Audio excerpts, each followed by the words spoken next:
أعوذ بالله من الشيطان الرجيم. بسم الله الرحمن الرحيم. لقد من الله على المؤمنين إذ بعث فيهم رسولا من أنفسهم يتلو عليهم آياته ويزكيهم ويعلمهم الكتاب والحكمة وإن كانوا من قبل لفي ضلال مبين. صدق اللہ العظیم.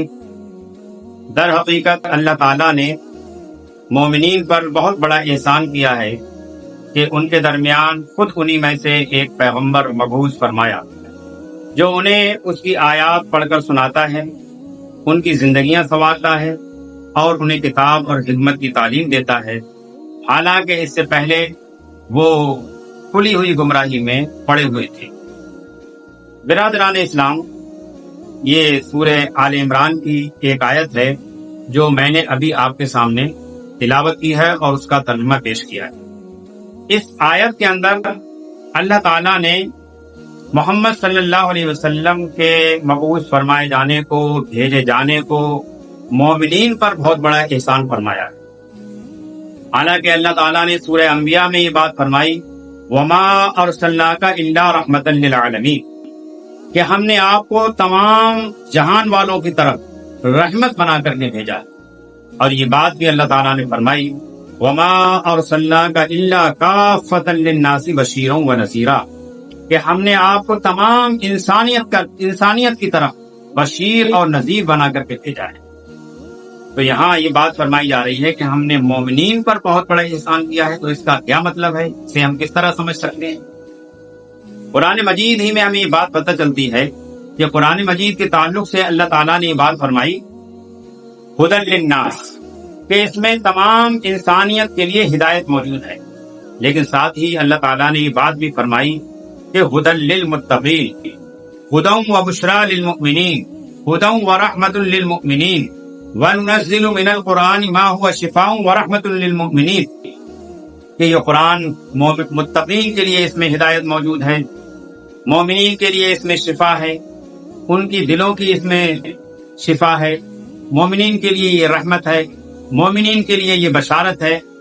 تو بات دراصل یہ ہے کہ جس طریقے سے قرآن مجید تمام انسانیت کے لیے ہدایت ہے، لیکن اللہ کی اس ہدایت سے فائدہ اٹھانے والے، مستفید ہونے والے صرف متقی لوگ ہیں، اہل ایمان ہیں. اسی طریقے سے نبی اکرم صلی اللہ علیہ وسلم کی بعثت اور آپ کا بھیجا جانا تمام انسانیت کی طرف ہے. انی رسول اللہ علیکم جمیعا، کہ آپ تمام انسانیت کی طرف مبعوث فرمائے گئے، بھیجے گئے. تو آپ کی اس بعثت سے، آپ کے بھیجے جانے سے، آپ کی شخصیت سے، آپ کی تعلیمات سے فائدہ اٹھانے والے صرف اہل ایمان. اسی لیے آپ دیکھیں کہ آگے یہ بات فرمائی کہ وہ مومنین کے ساتھ کیا معاملہ فرماتے ہیں، یتلو علیہم آیاتہ، کہ وہ ان پر یعنی مومنین پر اللہ کی آیات پڑھ کر کے سناتے ہیں. کون؟ محمد صلی اللہ علیہ وسلم. یہ بات محمد صلی اللہ علیہ وسلم تو اللہ کی آیات پڑھ کر کے سنا رہے تھے، لیکن آج جس طریقے سے نبی صلی اللہ علیہ وسلم کی بعثت کے لیے، آپ کے مبعوث فرمائے جانے کے لیے جب خانہ کعبہ کی تعمیر ہو رہی تھی، اس وقت حضرت ابراہیم علیہ السلام اور اسماعیل علیہ السلام اللہ تعالیٰ سے جو دعائیں مانگ رہے تھے، ان دعاؤں میں آخری پیغمبر کی اس خود انہی میں یعنی اس قوم میں اٹھائے جانے کے لیے دعا کی تھی. اسی لیے محمد صلی اللہ علیہ وسلم نے یہ بات فرمائی کہ میں اپنے باپ ابراہیم علیہ السلام کی دعا ہوں، اور میں حضرت عیسیٰ علیہ السلام کی بشارت ہوں، اور میں اپنی والدہ کا خواب. تو جس طریقے سے محمد صلی اللہ علیہ وسلم کی بعثت کے لیے کہ وہ انہی کے درمیان ہو، اسماعیل علیہ السلام اور ابراہیم علیہ السلام نے اللہ تعالیٰ سے دعا مانگی تھی، اور آپ کو معلوم ہے کہ اس دعا کی قبولیت میں کتنا وقت لگا ہے؟ 2500 سال کے بعد اللہ تعالیٰ نے اس دعا کو شرف قبولیت بخشا ہے۔ تو اس وقت اسی موقع پر ان دونوں پیغمبروں نے، یعنی حضرت ابراہیم علیہ السلام اور اسماعیل علیہ السلام نے اللہ تعالیٰ سے اس امت کے اٹھائے جانے کی بھی دعا مانگی تھی۔ تو اب یہ آیات جو محمد صلی اللہ علیہ وسلم پڑھ کر کے سنا رہے تھے، اب آپ کے اس دنیا سے تشریف لے جانے کے بعد اس امت پر یہ ذمہ داری ہے کہ اس کی یہ آیات پڑھ کر کے تمام انسانیت کو سنائے۔ جو لوگ اسے مان لیں ان کو ان کی تعلیم و تربیت ہو، ان کا تزکیہ ہو، اور انہیں حکمت کی تعلیم بھی سکھائی جائے۔ تو یہ اسی وقت ممکن ہو سکتا ہے کہ جب ہم قرآنی تعلیمات سے خود واقف، ہمیں خود قرآن مجید صحیح پڑھنا آتا ہو۔ اگر ہمیں خود ہی صحیح پڑھنا نہیں آتا ہے تو ہم دوسروں کو پڑھ کر کے کیا سنا سکتے ہیں؟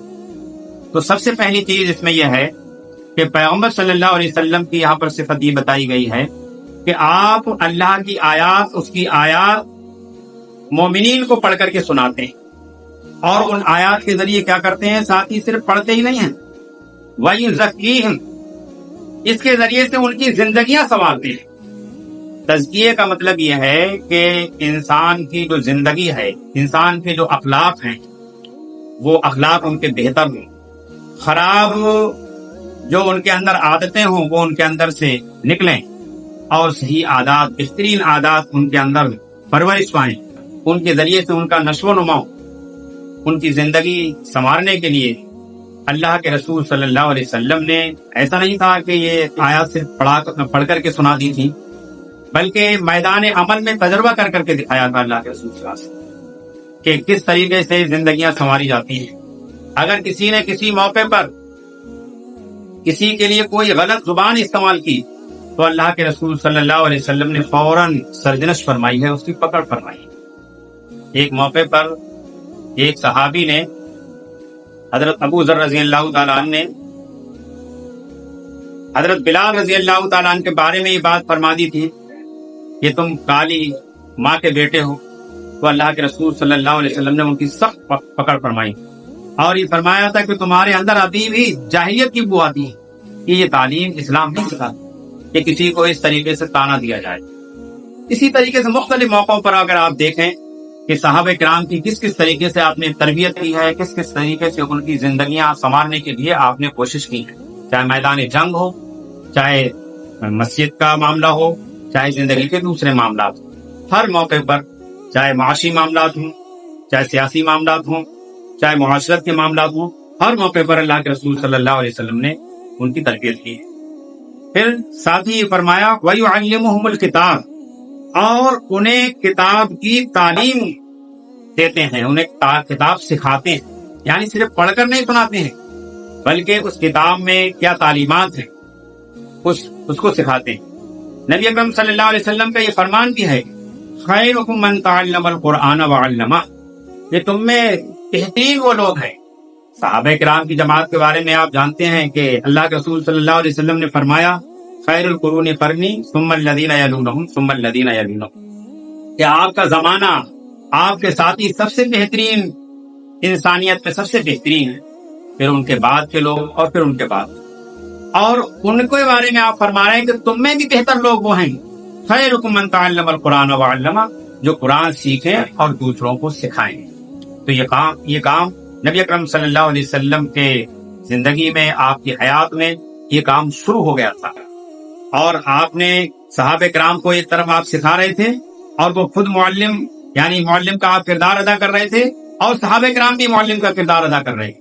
آپ کو معلوم ہے کہ جب اللہ کے رسول صلی اللہ علیہ وسلم سے عقبہ کی وادی میں انصار مدینہ نے ایک نشست کی تھی، اس نشست کے اندر جب انہوں نے آپ سے معاہدہ کیا تھا تو تعلیم کے لیے مصعب بن ایک معلم کی ضرورت انہوں نے محسوس کی تھی، تو اللہ کے رسول صلی اللہ علیہ وسلم نے مصعب بن عمیر کو پرانی تعلیمات سکھانے کے لیے مدینہ کی طرف بھیجا تھا. آپ نے ہجرت بعد میں کی ہے، لیکن مصعب بن عمیر اس سے پہلے معلم کی حیثیت سے وہاں پر مدینہ کے اندر پہنچ گئے تھے.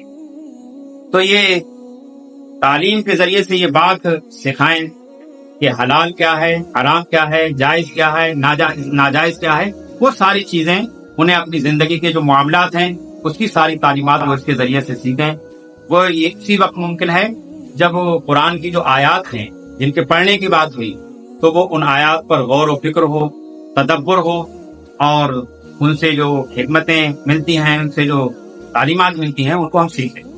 اور آگے اس میں یہ فرمایا گیا والحکمہ، اور ان کو وہ حکمت سکھاتے ہیں. حکمت کیا ہے؟ حکمت بہت بڑی دولت ہے. قرآن مجید ہی میں اللہ تعالیٰ نے ارشاد فرمایا یؤتی الحکمت من یشاء ومن یؤت الحکمت فقد اوتی خیرا کثیرا، کہ اللہ تعالیٰ جس کو چاہتا ہے حکمت عطا کرتا ہے، اور جس کو حکمت دے دی گئی اس کو بہت بڑی خیر دے دی گئی، اس کو خیر کثیر عنایت کر دی گئی. تو حکمت کیا ہے ہمیں اس کو سمجھنا ہوگا. وہ یہ ہے کہ صحیح وقت پر صحیح فیصلہ، جو چیز جہاں پر رہنی ہے وہ وہیں پر رہے، جو جس کا مقام ہے وہ اسی جگہ پر رہے، تو وہ اس کا نام حکمت ہے. یعنی جس معاملے میں جو بھی فیصلہ لینا ہو، ڈیسیزن لینا ہو، صحیح وقت پر صحیح ڈیسیزن لیا جائے، اسی کا نام حکمت ہے. اور آگے یہ بات فرمائی کہ یہ جو تعلیمات جو محمد صلی اللہ علیہ وسلم نے دین، قرآن مجید کی آیات پڑھ کر کے سنائیں، سکھائیں، ان کا تزکیہ کیا، انہیں حکمت سکھائی، اس سے پہلے وَإِن كَانُوا مِن قَبْلُ لَفِي ضَلَالٍ مُبِينٍ، کہ اس سے پہلے وہ کھلی ہوئی گمراہی میں مبتلا تھے. عربوں کے بارے میں آپ جانتے ہیں، کیا وہ ان پڑھ تھے؟ ایسا نہیں. وہ زبان کے بہت بڑے ماہر تھے، اور وہ اپنی بات کو نثر میں پیش نہیں کرتے بلکہ شعر و شاعری میں اپنی بات کو پیش کرتے. اور شاعری کے اندر بات پیش کرنا کوئی معمولی کام نہیں، بہت بڑا کام. وہ بہت زبان پر قدرت رکھنے والے تھے. اس کے باوجود قرآن مجید یہ فرما رہا ہے وَإِن كَانُوا مِن قَبْلُ لَفِي ضَلَالٍ مُبِينٍ، کہ اس سے پہلے وہ کھلی ہوئی گمراہی میں مبتلا تھے. تو وہ کھلی ہوئی گمراہی کیا ہے؟